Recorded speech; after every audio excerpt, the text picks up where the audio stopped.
안녕하세요, 여러분.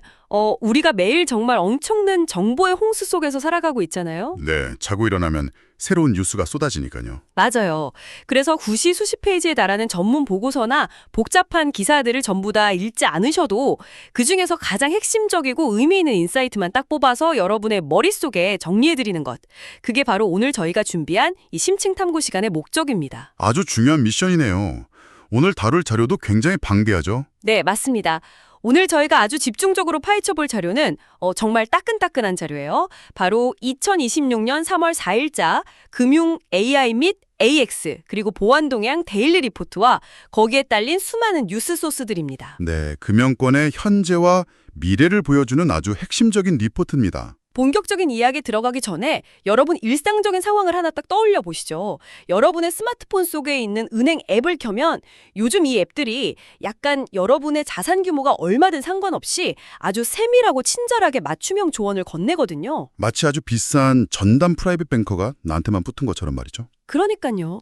그런데 우리가 이 평화롭고 되게 매끄러운 화면을 넘기면서 금융 쇼핑을 하는 바로 그 순간에 그 이면에서는 완전히 다른 상황이 벌어지고 있죠. 진짜 그렇습니다. 그 이면에서는 여러분의 은행이 중동 지역의 드론 공격이나 아니면 국가 간의 치열한 사이버 전쟁으로부터 여러분의 피 같은 돈과 데이터를 필사적으로 방어하고 있다면 여러분 믿으시겠습니까? 화면 앞에서는 아주 극진한 VIP 대우를 받고 있는데 화면 뒤에서는 그야말로 전지 상황인 거죠. 여기서 정말 흥미로운 점은 네. AI가 이제 금융권에서 단순한 기술적인 유행이나 마케팅 용어를 완전히 넘어섰다는 겁니다. 아, 유행이 아니다. 네, 이제는 기업의 생존을 가르는 절대적인 무기가 되었어요. 동시에 이 강력한 무기는 규제와 보안이라는 아주 무겁고 단단한 방패 없이는 함부로 휘두를 수 없는 그런 시대적 변곡점에 도달했다는 점을 이 자료가 아주 명확하게 보여주고 있습니다. 혁신을 막 밀어붙이려는 창, 그리고 그걸 통제하려는 방패가 격렬하게 부딪히고 있는 거군요. 자, 한번 본격적으로 파헤쳐 볼까요? 리포트의 첫 번째 핵심 주제인 AI 중심 경영과 AX를 보면 이 창이 얼마나 날카로워졌는지 알 수 있습니다. 여기서 계속 등장하는 AX라는 단어가 참 중요하죠. 네, 적응형 경업, 즉 Adaptive Experience를 뜻하잖아요. 우리 금융이 내세운 모토가 바로 모든 고객을 VIP로인데 이 개념을 진짜 잘 보여주는 것 같아요. 맞습니다. 예전에는 PB 서비스라던가 상속 컨설팅, 고급 투자 자문 이런 것들이 진짜 잔고의 동그라미가 막 수두룩한 소수의 고액 자산가들만 누릴 수 있는 특권이었잖아요. 그렇죠.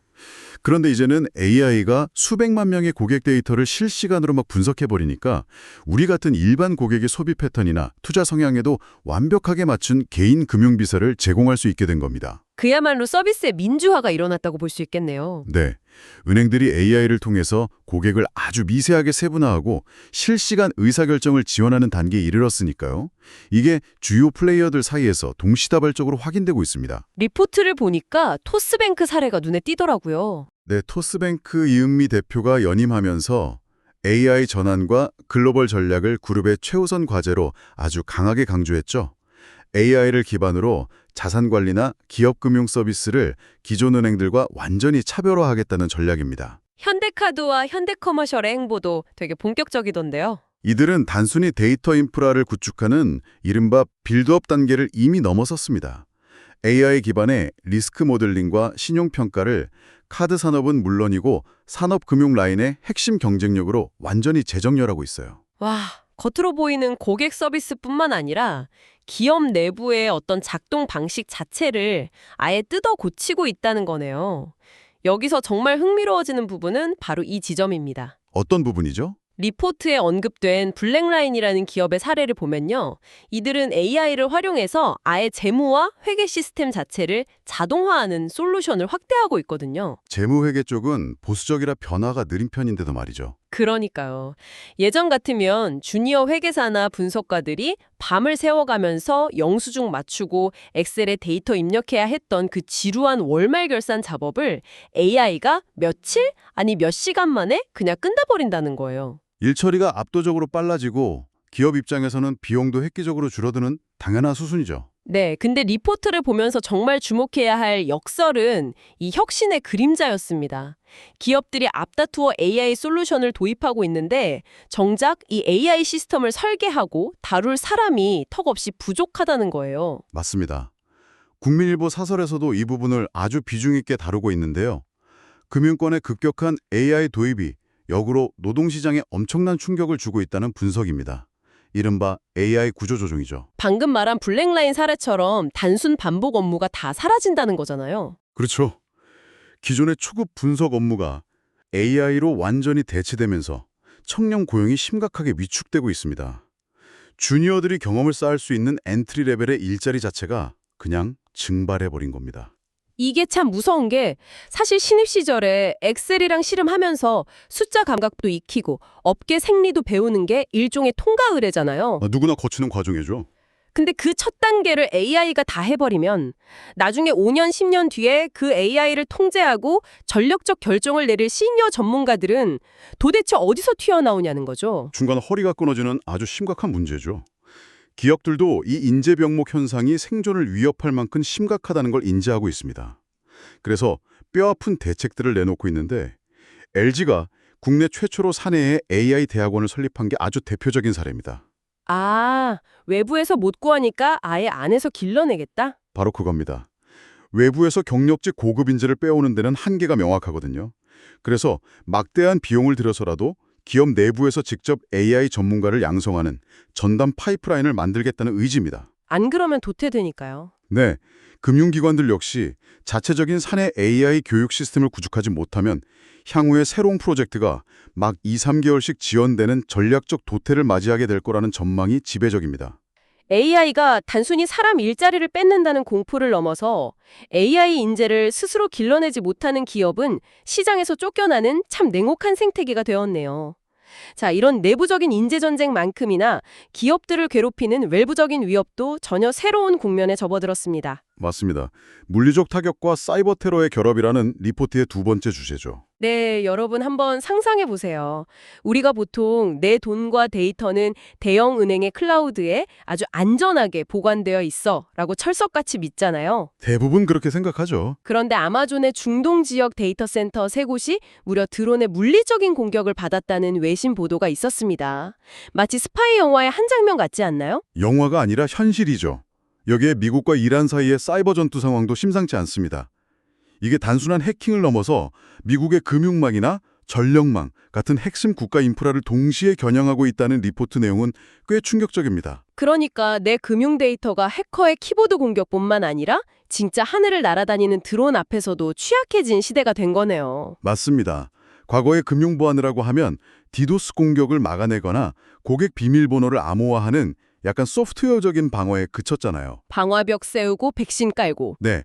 하지만 이제는 물리적 타격과 사이버 테러가 결합된 복합 위험 모델링이 필수적입니다. 현대 금융기관의 데이터 센터는 다중지역에 분산된 클라우드로 운영되는데 특정 지역의 데이터 센터가 물리적으로 빵 터져서 파괴됨과 동시에 다른 지역의 서버망이 사이버 공격을 받는 와, 동시다발적인 양동작전이네요. 네, 그런 상황을 가정해야 합니다.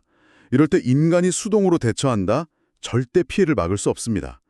시스템을 즉각적으로 우회하고 자동으로 복구해내는 AI 주도의 재해복구 시뮬레이션 체계가 생존의 필수 조건이 된 겁니다. 소비자 입장에서는 진짜 내 월급이 들어있는 은행 시스템이 지구 반대편에 분쟁이 난 드론 하나 때문에 멈출 수도 있다는 아주 현실적인 위협이네요. 그래서 보안이 뚫리면 고객은 뒤도 안 돌아보고 은행을 떠납니다. 고객의 무려 3분의 2가 해당 은행을 이탈한다고 합니다. 3분의 2면 사실상 은행 문을 닫아야 하는 수준이죠.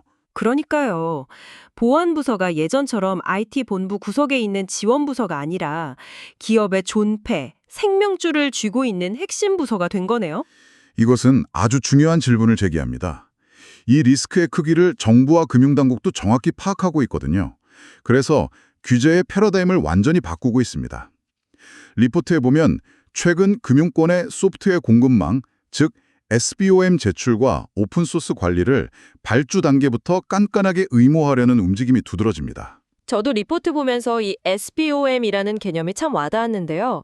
우리가 왜 마트에서 가공식품 살 때 뒷면에 적힌 원재료나 알레르기 유발물질, 성분표 같은 거 꼼꼼히 확인하잖아요. 네, 건강과 직결되니까요. 딱 그거더라고요. 은행이 사용하는 그 복잡한 소프트웨어 안에 혹시라도 해커들이 파고들 수 있는 취약한 오픈소스가 섞여 있는지 그 소프트웨어의 영양 성분표를 투명하게 싹 다 공개하라는 거잖아요. 아주 정확한 비유입니다. 창을 아무리 뾰족하게 깎아도 방패에 금이 가 있으면 아예 전장에 나가지도 못하게 하겠다는 게 지금 정부의 확고한 의지입니다. 무조건 빠른 게 능사가 아니네요. 맞습니다. 예전에는 새로운 AI 맞춤형 서비스를 경쟁사보다 일주일이라도 먼저 출시하는 그 속도가 시장을 지배하는 규칙이었어요. 무조건 퍼스트 무버가 최고였죠. 하지만 이제는 그 AI 모델이 얼마나 투명한가, 그리고 얼마나 검증 가능한가를 증명해야만 시장 진입 자체가 가능해졌습니다. ISO 27051 같은 국제 보안 인증을 획득했느냐가 새로운 파트너를 선정하거나 금융당국의 승인을 받는 절대적인 기준이 된 현실을 우리는 지금 목격하고 있습니다. 자, 이렇게 외부의 물리적 공격이나 규제의 압박을 막아내는 거시적인 방어전 못지않게 우리 실생활과 아주 가장 밀접하게 맞닿아 있는 최전선에서도 엄청난 변화가 일어나고 있습니다. 어떤 부분이죠? 리포트의 세 번째 주제인 금융 결제 인프라의 지각 변동인데요. 여러분 요즘 스팸 전화나 보이스피싱 받아보시면 그 수법이 진짜 소름 돋게 교묘해졌잖아요. 목소리만 들어서는 가족인지 사기꾼인지 구분이 안 갈 정도니까요. 맞아요. 범죄자들이 AI를 활용해서 내 가족의 목소리를 똑같이 복제하고 내 정보에 맞춘 개인화된 피싱 시나리오를 써서 공격해옵니다. 결국 이 딥페이크 사기꾼을 잡으려면 우리도 더 똑똑한 AI 방어막을 칠 수밖에 없는 창과 방패의 싸움이 된 거죠. 리포트에 언급된 사례들이 그런 맥락이죠. 네, LG U+가 내놓은 AI 콜센터 익시오나 카카오뱅크의 AI 기반 피싱 탐지 기술, 그리고 새롭게 도입된 보이스피싱 일원화 서비스인 1394 번호가 이런 기술 전쟁을 잘 보여줍니다. 그런데 우리 눈에 보이는 이런 일상적인 통신 보안을 넘어서 금융 시스템의 가장 깊숙한 심장부라고 할 수 있는 곳에서도 거대한 지각 변동이 일어나고 있습니다. 바로 국제송금과 디지털 자산 결제 인프라입니다. 아, 리포트 후반부의 디지털 자산 파트요? 네, 여기서 특히 주목해야 할 부분은 여신금융협회 태스크포스가 스테이블 코인 결제 인프라에 대한 자금 세탁 방지, 즉 AML과 고객 확인 제도인 KYC 절차를 표준화하려는 움직임입니다. 저는 이 부분이 리포트 전체를 통틀어서 가장 파급력이 커 보였습니다. 스테이블 코인은 달러 같은 법정화폐의 가치가 고정되어 있어서 일반 암호화폐처럼 가격이 막 널뛰잖아요. 변동성이 없으니 실제 결제 수단으로 쓰일 수 있죠. 그러니까요. 이 스테이블 코인을 우리가 신용카드 긁듯이 일상 결제망에 올리겠다는 건데 여기서 리플 네트워크의 반격이 심상치 않더라고요. 맞습니다.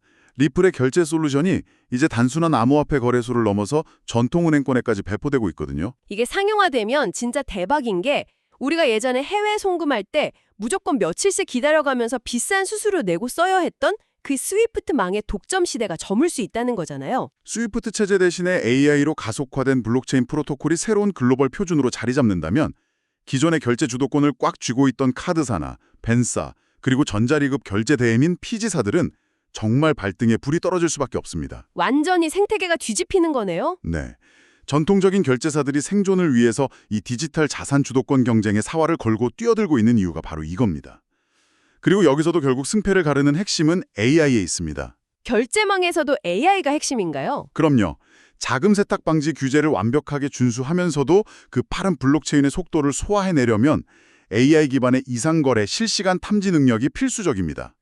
고도화된 AI 거버넌스를 갖춘 기업만이 이 새로운 생태계에 패권을 쥐게 될 겁니다. 자, 그래서 이 모든 게 결국 무슨 의미일까요? 이렇게 결제 생태계부터 보안 규제까지 다 뒤집히는 격변기 쪽에서 최근 시장에 뛰어드는 K 핀테크 기업들은 과연 어떻게 평가받고 있는지가 궁금해집니다. 최근 핀테크 기업들의 IPO 열풍을 보면 투자자들의 잣대가 완전히 달라졌다는 걸 알 수 있습니다. 예전에는 솔직히 이 핀테크 앱에 현재 가입자가 몇백만 명이고 월간 결제액이 몇 조냐 이런 외형적인 덩치가 제일 중요했잖아요. 과거의 문법이죠. 지금 상장 심사와 투자 판단의 절대적인 핵심 지표는 단순한 매출 실적이 아닙니다. 바로 AI 기반의 신용평가 및 리스크 관리 역량을 제대로 갖추었는가입니다. 아, 현재 지갑이 아무리 두꺼워도 미래의 위험을 예측하는 그 AI 뇌구조가 부실하면 투자자들이 외면한다는 거네요. 정확합니다. 반대로 인도 시장에서 대안신용평가를 성공적으로 수행하거나 아주 뚫기 힘들다는 미국 주택담보대출 시장에 진출하는 K핀테크 기업들을 보십시오. 글로벌 시장에서 통하는 AI 리스크 모델링을 갖춘 기업들은 아주 성공적으로 상장 트랙을 밟고 있습니다. 결국 K핀테크 생태계의 본질이 단순한 편의성 제공 앱에서 AI 기술 중심의 신뢰 및 리스크 평가 기관으로 완전히 진화하고 있는 거네요. 네. 게다가 네이버가 금융사 최초로 도입했다는 AI 기반 녹색 금융 상담 서비스 기사를 보면 그 확장이 더 놀랍습니다. 이제 AI는 단순히 돈을 빌려주고 갚는 재무적인 리스크를 넘어서고 있어요. 비재무적인 영역까지요. 맞습니다. ESG나 전환금융, 환경 리스크 모델링이라는 비재무적 영역까지 전부 AI가 장악하고 있는 트렌드입니다. 기업 가치 평가의 모든 기준점이 결국 AI라는 하나의 꼭지점으로 수렴하고 있는 것이죠. 와, 오늘 다룬 이 방대한 리포트를 통해 정말 굵직굵직한 변화들을 짚어봤습니다. 청취자 여러분을 위해 정리를 조금 해보자면요. 2026년 현재 금융기관들은 여러분을 모두 VIP처럼 모시기 위해 AI 맞춤형 서비스, 즉 AX혁명을 치열하게 전개하고 있습니다. 비즈니스의 전면에서는 아주 달콤한 서비스 경쟁이 벌어지고 있죠. 하지만 그 화려한 혁신의 이면을 절대 잊어선 안 됩니다. 맞습니다. 그 이면에서는 드론 물리 공격이나 국가 간 사이버 전쟁 같은 거대한 복합 위협으로부터 데이터 센터를 방어해야 하고요. 깐깐해진 정부의 SBM 규제나 국제 보안 인증을 준수해야 하는 무거운 숙제를 안고 있습니다. 여기에 스테이블 코인과 리플이 쪽발한 결제 인프라의 지각 변동, 또 AI 역량 하나로 기업 가치를 평가받는 핀테크 IPO 시장의 변화까지 동시다발적으로 폭발하고 있는 거죠. 전문가로서 이 자료에 기반해 미래를 전망해 보자면 꽤 단호한 결론이 나옵니다. 어떻게 전망하시나요? 향후 2027년부터 2029년 사이 이 거대한 혼돈과 재편의 시기를 지나 살아남아서 시장을 지배할 금융사는 딱 한 부류로 압축됩니다. 혁신적인 AI 비즈니스 모델로 수익을 내는 것은 이제 기본 중의 기본이고요. 글로벌 표준 인증을 획득하고 투명하며 완벽한 AI 데이터 거버넌스를 구축한 금융사만이 최종 승자가 될 것입니다. 혁신이라는 엑셀을 밟으면서도 보안 규제라는 브레이크를 아주 정교하게 통제하는 레이서만이 살아남는다는 거네요. 자, 오늘 심층 탐구를 마무리하면서 여러분께 마지막으로 한 가지 도발적인 생각거리를 던져드리고 싶습니다. 흥미롭네요. 어떤 질문이죠? 오늘 리포트에서 쭉 보셨듯이 은행들은 AI를 통해 우리의 리스크를 아주 정밀하게 평가하고 우리 모두를 VIP처럼 대우하는 맞춤형 서비스 AX를 구축하고 있습니다. 정말 편리하죠. 하지만 여러분, 조금만 관점을 바꿔서 곰곰이 한번 생각해 보시죠. 여러분의 과거 소비 습관, 신용카드 연체 기록, 어쩌면 뼈아팠던 주식 투자 실패 기록, 심지어 아주 사소한 배달앱 사용 패턴이나 위치 데이터까지 이 모든 것이 거대한 AI의 학습 데이터가 되어서 여러분의 미래 금융 기회와 대출 한도를 완벽하게 결정지어버린다면 어떨까요? 과거의 데이터가 미래의 꼬리표가 되는 셈이네요. 바로 그겁니다. 이것은 진정 우리를 편안하게 해주는 유연한 맞춤형 경험일까요? 아니면 차가운 알고리즘이 과거의 데이터들만 긁어 모아서 만들어낸 보이지 않는 금융 계급, 그래서 우리 스스로 절대 빠져나올 수 없는 알고리즘의 감옥에 우리 자신을 가둬버리는 결과일까요? 기술이 주는 혜택 이면에 숨겨진 아주 중요한 철학적 질문이네요. 맞습니다. 우리가 입고 있는 이 옷이 나를 위해 완벽하게 재단된 맞춤 정장인지 아니면 나도 모르게 짜여진 구속복인지 한 번쯤은 의심해 볼 필요가 있습니다. 오늘 밤 여러분의 스마트폰 속에 있는 그 친절하고 똑똑한 은행 앱을 무심코 열어보시면서 이 질문을 곰곰이 한번 고민해 보시기 바랍니다. 지금까지 오늘의 심층 탐구였습니다. 여러분 함께해 주셔서 감사합니다. 감사합니다. 일상의 데이터 이면에 숨겨진 더 큰 흐름을 읽어내는 의미 있는 시간이 되셨기를 바랍니다.